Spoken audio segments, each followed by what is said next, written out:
Welcome to wow movies Tamil channel. இப்போ ரீசெண்டாக ஓடிடியில் ரிலீஸ் ஆயிருக்க 5 கிரைம் த்ரில்லர் படங்களை பற்றி தான் இன்றைக்கி நம்ம பார்க்க போகிறோம். இந்த 5 படங்களுமே தமிழ் டப்பிங்லேயே இருக்குது. அந்த படங்கள்லாம் எப்படி இருக்குது, பார்க்கலாமா இல்லையா அப்படிங்கிறத பார்க்குறதுக்கு முன்னாடி நம்ம வாவ் மூவிஸ் தமிழ் சேனலை சப்ஸ்கிரைப் பண்ணாமல் பார்த்துட்டு இருந்தீங்கன்னா ப்ளீஸ் சப்ஸ்கிரைப் பண்ணுங்கள்.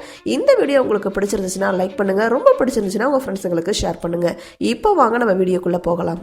இப்போ நம்ம ஃபர்ஸ்ட்டாக பார்க்க போகிற படம் 2025 வருஷம் தேட்டரில் ரிலீஸ் ஆகி இப்போ ஓடிடியில் ரிலீஸ் ஆகிருக்க தெலுங்கு படமான ஹிட் தேர்ட் கேஸ் அப்படிங்கிற ஆக்ஷன் கிரைம் த்ரில்லர் படம். ஸோ இந்த படத்துடைய ஒன்லைன் ஸ்டோரி என்னன்னா, நம்ம படத்துடைய ஹீரோ ஹிட் டிபார்ட்மெண்ட்டில் போலீஸ் ஆஃபீஸராக இருக்காரு. அவர் ஒரு கேஸை ஹேண்டில் பண்ணிட்டு இருக்காரு. படத்துடைய ஸ்டார்டிங் சீனை பற்றி நான் எதுவுமே சொல்லலை, சொன்னால் உங்களுக்கு கொஞ்சம் சுவாரஸ்யம் மிஸ் ஆகிடும். ஸோ நடுவில் நடக்கக்கூடிய ஒரு சீனை சொல்கிறேன். அதாவது நம்ம படத்துடைய ஹீரோ காஷ்மீருக்கு போகிறாரு. அங்கே ஒரு மர்டர் கேஸை இன்வெஸ்டிகேட் பண்ணிட்டு இருக்காரு. அதாவது தலைகீழா தொங்க வச்ச நிலையில ஒருத்தனை ரொம்ப கொடூரமா கொலை செஞ்சிருப்பாங்க. இந்த ஒரு கேஸை இன்வெஸ்டிகேட் பண்ணிட்டு இருக்கும் போதே வேற வேற ஊர்கள்ல வேற வேற நபர்கள் ஒரே மாதிரி பேட்டர்ல கொலை செஞ்சுட்டு இருக்காங்க அப்படிங்கிற ஒரு விஷயம் நம்ம ஹீரோவுக்கு தெரிய வர, இந்த ஒரு கேஸை நம்ம ஹீரோ சால்வ் பண்ணாரா இல்லையா, இந்த கொலைகளுக்கு பின்னாடி இருக்கக்கூடிய மர்மம் என்ன அப்படிங்கிறத கண்டுபிடிச்சாரா இல்லையா அப்படிங்கிறதா இந்த படத்துடைய மீதி கதை. ஸோ இந்த படத்தை பொறுத்த வரைக்கும் hit first case second case மாதிரி full and full crime thriller மோட்லலாம் போகாது. ஜஸ்ட் 25% தான் கிரைம் த்ரில்லர் படம் மாதிரி இருக்கும். மீதி இருக்கக்கூடிய 75% பெரிய ஹீரோ நடிச்சிருக்காரு அப்படிங்கிறதுனால ஆக்ஷன் சீன்ஸ்க்கு தான் இம்பார்ட்டன்ட் கொடுத்துருக்காங்க. Full and full action thriller படம் பார்த்த மாதிரி தான் இருக்கும். ஸோ இந்த படத்துடைய ஃபர்ஸ்ட் ஹாஃபை பொறுத்த வரைக்கும் பீகார், காஷ்மீர் இந்த மாதிரியான இடங்களில் நடக்கக்கூடிய கேஸ் அப்படிங்கிறதுனால எமோஷ்னலாக பெருசாக கனெக்ட் ஆக முடியல.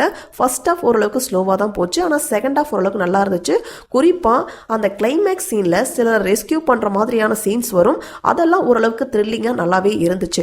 ஸோ ஓவராலா என்கிட்ட கேட்டீங்கன்னா இந்த படத்துடைய மைனஸ் அப்படின்னா வயலன்ஸ் சீன்ஸ் அப்படின்னே சொல்லலாம். ஏன்னா ஹிந்திக்கு கில் அப்படிங்கிற படமோ மலையாளத்துக்கு மார்க்கோ அப்படிங்கிற மாதிரி நம்ம தெலுங்குக்கு ஹிட் தேர்ட் கேஸ் தான் அப்படின்னு சொல்ற அளவுக்கு நிறைய வயலன்ஸ் சீன்ஸ் கொட்டி கிடக்கு. ஸோ ஃபேமிலியோட பார்க்கறத அவாய்ட் பண்ணிக்கிங்க. ஸோ இந்த படத்துடைய கிளைமேக்ஸ்ல நம்ம தமிழ் ஹீரோ கெஸ்ட் ரோல்ல வந்திருக்காரு. பார்ட் 4க்கு லீட் கொடுத்து தான் முடிச்சிருக்காங்க. ஸோ என்கிட்ட கேட்டிங்கன்னா ஓவராலாக இந்த படத்தை கண்டிப்பாக ஒன் டைம் பார்க்கலாம் அப்படிங்கிற கேட்டகரியில் இருக்கக்கூடிய படம் தான். ஸோ இந்த படத்தை நீங்கள் பார்க்கணும்னு நினச்சிங்கன்னா நெட்ஃப்ளிக்ஸில் தமிழ் டப்பிங்லேயே அவைலபிளாக இருக்குது. IMDbல 10க்கு 7.3 ரேட்டிங்ஸ் கொடுத்துருக்காங்க. பார்க்கணும்னு நினைக்கிறவங்க கண்டிப்பாக ஒன் டைம் ட்ரை பண்ணுங்கள். இப்போ நம்ம ரெண்டாவதாக பார்க்க போகிற படம் 2025 வருஷம் தேட்டரில் ரிலீஸ் ஆகி இப்போ கொஞ்ச நாளைக்கு முன்னாடி ஓடிடியில் ரிலீஸ் ஆன தமிழ் படமான த டோர் அப்படிங்கிற ஹாரர் கிரைம் த்ரில்லர் படத்தை பற்றி தான் இன்றைக்கி நம்ம பார்க்க போகிறோம். ஸோ இந்த படத்துடைய ஒன்லைன் ஸ்டோரி என்னன்னா, நம்ம படத்துடைய ஹீரோயின் ஆர்கிடெக்டாக இருக்காங்க. அவங்க டிசைன் பண்ண ஒரு பில்டிங்கு வர வேண்டிய இடத்துல இருக்கக்கூடிய ஒரு கோவிலை ஸ்டார்டிங் சீன்லேயே இடிச்சிடுறாங்க. ஸோ இந்த மாதிரி அந்த கோவிலை இடித்த கொஞ்ச நேரத்திலேயே நம்ம ஹீரோயினுடைய அப்பா லாயராக இருப்பார். அவர் காரில் போயிட்டு இருக்கும்போது ஒரு ஆக்சிடென்ட் ஆகி இறந்து போயிடுறாரு. ஸோ இந்த மாதிரியான சம்பவத்திலிருந்து வெளியே வராத நம்ம ஹீரோயின் கொஞ்ச நாள் கழிச்சு திரும்பவும் இந்த வேலையை செய்யலாம்னு சொல்லிட்டு ஊருக்கு வராங்க. ஒரு வீட்டில் ஒரு பொண்ணு கூட சேர்ந்து தங்கிட்டு இருக்காங்க. அதுக்கப்புறம் நம்ம ஹீரோயின் இந்த வேலையை ஸ்டார்ட் பண்ணதுக்கு அப்புறம் நிறைய அமானுஷ்யமான சம்பவங்கள் நம்ம ஹீரோயினுக்கு நடக்க ஆரம்பிக்குது. இன்னும் சில அமானுஷ்யமான சில உருவங்களும் நம்ம ஹீரோயினுக்கு தெரிய ஆரம்பிக்குது.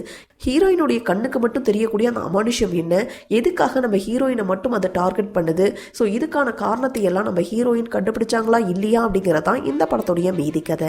ஸோ இந்த படத்தை பொறுத்த வரைக்கும் ஸ்டார்டிங்லேயே ஸ்டோரிக்குள்ளே வந்துருவாங்க. ஃபர்ஸ்ட் ஹாஃபை பொறுத்த வரைக்கும் ஹாரர் எலமெண்ட்டோட கொண்டு போயிருப்பாங்க. செகண்ட் ஹாஃபில் ஹாரர் இன்வெஸ்டிகேஷன் த்ரில்லர் மாதிரி கொண்டு போயிருப்பாங்க. ஸோ இந்த படத்தில் நடித்த எல்லாத்தோடைய ஆக்டிங்கும் சூப்பராகவே இருந்துச்சு. ஸோ இந்த படத்துடைய நெகட்டிவ் என்ன அப்படின்னு கேட்டிங்கன்னா, ஒரு கட்டத்தில் இதுதான் நடந்திருக்கு, இதுக்காக தான் நடந்திருக்கு, இவங்க தான் பண்ணியிருப்பாங்க அப்படிங்கிற மாதிரி நம்மளே கண்டுபிடிச்சிருவோம். இருந்தாலும் யார் அதை பண்ணாங்க, எதுக்காக பண்ணாங்க அப்படிங்கிறத இன்டெப்த்தாக ரொம்ப நேரம் இன்வெஸ்டிகேஷன் பண்ணுற மாதிரி காட்டியிருந்தாங்க. ஸோ அதெல்லாம் கொஞ்சம் போர் அடிச்சது. ஒன்று சஸ்பென்ஸ் ஃபேக்டரை மிடில்லையே ரிவீல் பண்ணாமல் இருந்திருக்கும், கடைசி வரைக்கும் அதை சஸ்பென்ஸாகவே கொண்டு போயிருந்தாங்கன்னா இன்னும் கொஞ்சம் சூப்பராகவே இருந்திருக்கும் அப்படிங்கிறது என்னுடைய பர்சனல் ஒப்பீனியன். இந்த படத்துக்கு ஏன் த டோர் அப்படிங்கிற பேர் வச்சாங்க அப்படிங்கிற ரீசனும் இந்த படத்தில் இல்லை. ஸோ என்ன கேட்டிங்கன்னா, இந்த படத்தை கண்டிப்பாக ஒன் டைம் பார்க்கலாம் அப்படிங்கிற கேட்டகரியில் இருக்கக்கூடிய படம் தான். பெருசாக அடல்ட் கண்டென்ட்லாம் இல்லை, ஃபேமிலியோடையே பார்க்கலாம். இந்த படத்தை நீங்கள் பார்க்கணும்னு நினச்சிங்கன்னா சிம்ப்ளி சவுத் ஓடிடியில் அவைலபிளாக இருக்குது, தமிழ் டப்பிங்லேயே இருக்குது. ஆனால் அவுட் சைடு இந்தியாவில் இருக்கவங்களால மட்டும்தான் இந்த படத்தை பார்க்க முடியும். பார்க்கணும்னு நினச்சா ஒன் டைம் ட்ரை பண்ணுங்கள். இப்போ நம்ம மூணாவதாக பார்க்க போகிற படம் இப்போ ரீசெண்டாக ஓடிடியில் ரிலீஸ் ஆன சௌரிய பாதம் அப்படிங்கிற ஒரு Telugu comedy crime thriller heist thriller படம். ஸோ இந்த படத்துடைய ஒன்லைன் ஸ்டோரி என்னன்னா, நம்ம படத்துடைய ஹீரோ டைரக்டர் ஆகணும் அப்படிங்கிற ஒரு ஆசையில் இருக்காரு. ஒரு அசிஸ்டன்ட் கிட்ட ஒர்க் பண்ணிட்டு இருக்காரு. அந்த நேரத்தில் இவர் டைரக்ட் பண்ண படத்தை ப்ரொடியூஸ் பண்ணணும் அப்படின்னு சொல்லி நிறைய பேர்த்திட்ட கேட்க யாருமே ப்ரொடியூஸ் பண்ண தயாராக இல்லை. அந்த நேரத்தில் நம்ம ஹீரோவுடைய ஃப்ரெண்டு என்ன சொல்கிறாருன்னா, இந்த படத்தை நீ ப்ரொடியூஸ் பண்ணணும் அப்படின்னா நீயே எங்கேயாவது ஒரு பேங்கை கொள்ளையடிச்சு தான் ப்ரொடியூஸ் பண்ணணும் அப்படின்னு சொல்லி விளையாட்டா சொல்ல, அடடே இது நல்லா இருக்கே, நம்மளே கொள்ளையடிக்கலாம் அப்படின்னு சொல்லிட்டு நம்ம ஹீரோவும் பிளான் பண்றாரு. அவங்க பிளான் பண்ண மாதிரி ஒரு பேங்கை கொள்ளையடிச்சாங்களா இல்லையா அப்படிங்கிறதா இந்த படத்துடைய மீதி கதை.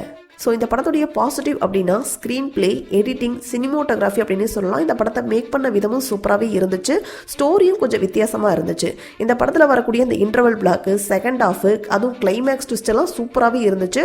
ஸோ இந்த படத்துடைய நெகட்டிவ் அப்படின்னு கேட்டிங்கன்னா, ஃபர்ஸ்ட் ஹாஃப் ஓரளவுக்கு சுமாராக தான் கொண்டு போயிருப்பாங்க. செகண்ட் ஹாஃப் ஓரளவுக்கு நல்லாவே இருக்கும். இந்த படத்தில் சில சீன்ஸை வந்து நம்ம ப்ரிடிக்ட் பண்ணுற மாதிரியே இருந்துச்சு. காமெடி பெருசாக ஒர்க் அவுட் ஆகலையோ அப்படிங்கிறது எனக்கு ஃபீல் ஆச்சு. ஸோ இந்த படம் ஒன் டைம் பார்க்கலாம் அப்படிங்கிற கேட்டகரியில் இருக்கக்கூடிய படம் தான். ஸோ இந்த படத்தை நீங்கள் பார்க்கணும்னு நினச்சிங்கன்னா அமேசான் பிரைமில் தமிழ் டப்பிங்லேயே அவைலபிளாக இருக்குது. IMDbல 10க்கு 8.1 ரேட்டிங்ஸ் கொடுத்துருக்காங்க. பார்க்கணும்னு நினைக்கிறவங்க ஒன் டைம் ட்ரை பண்ணுங்கள். பெருசாக அடல் கண்டெல்லாம் இல்லை, ஃபேமிலியோடையே பார்க்கலாம். இப்போ நம்ம நாலாவதாக பார்க்க போகிற படம் 2024 வருஷம் தெலுங்குல ரிலீஸ் ஆன பிரேமின் சூடு அப்படிங்கிற ஒரு கிரைம் த்ரில்லர் படம். இந்த படத்தை இப்போ தான் தமிழ் டப் பண்ணி ரிலீஸ் பண்ணியிருக்காங்க.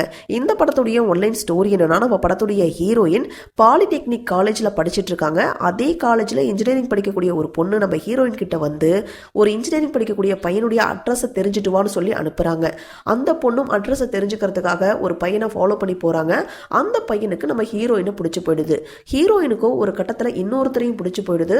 ஸோ இப்போ ஹீரோயின் அந்த 2 பசங்க அப்படின்னு சொல்லி இந்த 3 பேருக்கு நடுவில் நடக்கக்கூடிய சம்பவம் தான் இந்த படத்துடைய மீதி கதை. ஸோ இந்த படத்தில் நடிச்சிருந்த அந்த 3 பேர்த்துடைய ஆக்டிங்கும் சூப்பராகவே இருந்துச்சு.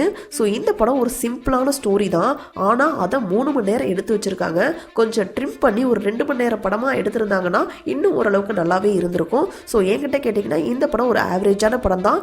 இந்த படத்தை நீங்கள் பார்க்கணும்னு நினச்சிங்கன்னா அமேசான் பிரைமில் தமிழ் டப்பிங்லேயே அவைலபிளாக இருக்குது. IMDbல 10க்கு 7.7 ரேட்டிங்ஸ் கொடுத்துருக்காங்க. கொஞ்சம் அடல் கண்டென்ட்லாம் இருக்குது. ஸோ ஃபேமிலியோட பார்க்குறத அவாய்ட் பண்ணிக்கிங்க. இப்போ நம்ம லாஸ்ட்டாக பார்க்க போகிற படம் 2025 வருஷம் ரிலீஸ் ஆன ஹாலிவுட் படமான ஃப்ளைட் ரிஸ்க் அப்படிங்கிற ஒரு த்ரில்லர் படம். ஸோ இந்த படத்துடைய ஒன்லைன் ஸ்டோரி என்னன்னா, ஒரு முக்கியமான கேஸில் முக்கியமான சாட்சியாக இருக்கக்கூடிய ஒருத்தரை அரெஸ்ட் பண்ணுறாங்க. அவர் ஒரு அக்கௌண்டன்ட். அவர் ஒரு பெரிய பிஸ்னஸ் மேனுக்கு அக்கௌண்டண்ட்டாக இருக்கார். அந்த பிஸ்னஸ் மேன் நிறைய ஒரு இல்லீகலான பிஸ்னஸ்லாம் பண்ணிட்டு இருந்திருக்காரு. அந்த ஒரு கேஸில் சாட்சியாக இந்த அக்கௌண்டண்ட்டை அரெஸ்ட் பண்ணுறாங்க. இப்படி அரெஸ்ட் பண்ண நபரை ஒரு தனி ஃப்ளைட்டில் கொண்டு வரணும் அப்படின்னு சொல்கிறாங்க. அந்த ஃப்ளைட்டில் போகணும் அப்படிங்கும்போது அந்த போலீஸ் ஆஃபீஸருக்கோ அந்த ஃப்ளைட்டை ஓட்ட தெரியாது. அப்போ ஒரு பைலட்டை வர வைக்கிறாங்க. இப்போ பைலட், அக்கௌண்டன்ட், போலீஸ் ஆஃபீஸர் அப்படின்னு சொல்லி 3 பேர் மட்டும் அந்த ஃப்ளைட்டில் போயிட்டு இருக்காங்க. போகிற வழியில தான் அந்த பைலட் உண்மையான பைலட் இல்லை அப்படிங்கிற ஒரு விஷயமே தெரிய வருது. ஸோ இப்போ அந்த 3 பேருக்கும் நடுவில் நடக்கக்கூடிய சம்பவம் தான் இந்த படத்துடைய மீதி கதை. ஸோ இந்த படத்தை டைரக்ட் பண்ணது பிரேவ் ஹார்ட் அப்படிங்கிற அந்த படத்தை டைரக்ட் பண்ண மெல் கிப்சன் தான் இந்த படத்தையும் டைரக்ட் பண்ணியிருக்காரு.